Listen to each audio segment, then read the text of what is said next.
Mugabe Jomo Jamidin, duly nominated as a candidate to contest for election as City Division. Omubahamibwa Harun Benon Migume okwatire nareme bendera habwambara City North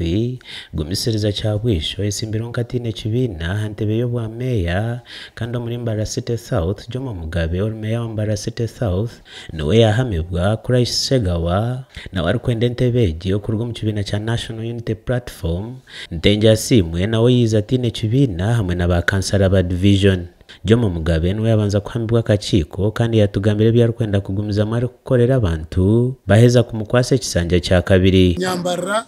abanyasite eje town ne yanyu twatanisa yamwe kurenga twajombeka wakora obuhenda birajuro ukenda kuombeka mu muhanda ukabura kushemeza icweke cyorumu tokwena meya na harha etamwe tamwe biragenda town isigaririye yawe so twatanise kureba mutwakora town yitu yatungu kora cyo kubanza no gumza mu mirimo yanje ahimbe nagisya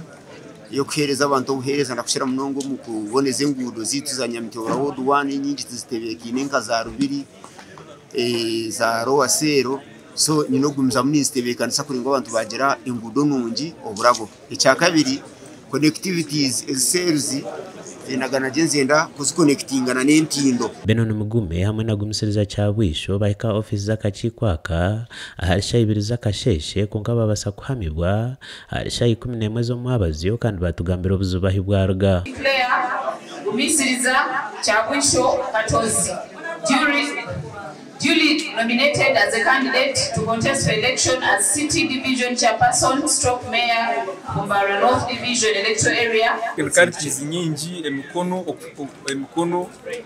yo itwihombantu hamwe na niryo mu computer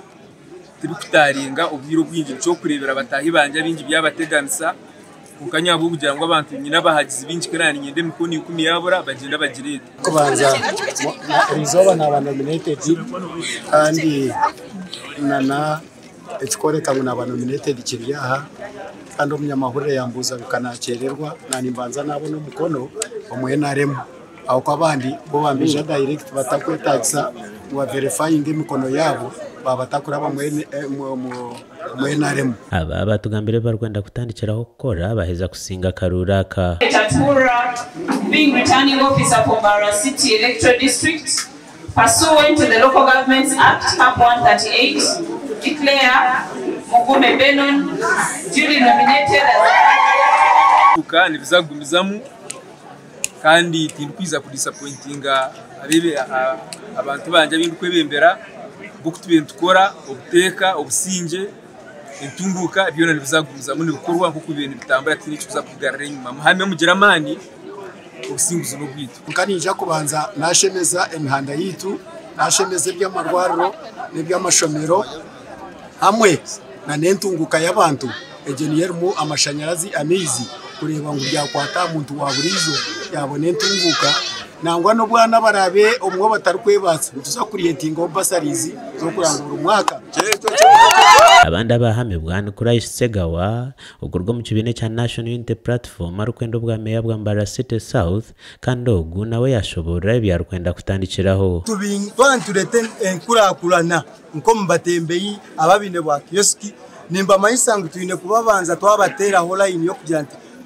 tine mutata kwikirizo mu ncuka konkito twenda tubanze twabamanyisa omuntu omugambira omwaka otokuma kukwiza ntiza kutereza so nabwe kimbanze mukora okuhamya barukwenda kwesimbaho abwameya hamwe no bwa kansara bwa division ni kugumizamo kusiye 10 byo kwa mwenda 2025. Adolf Ayoleka, Tayari West TV, Agenshonga.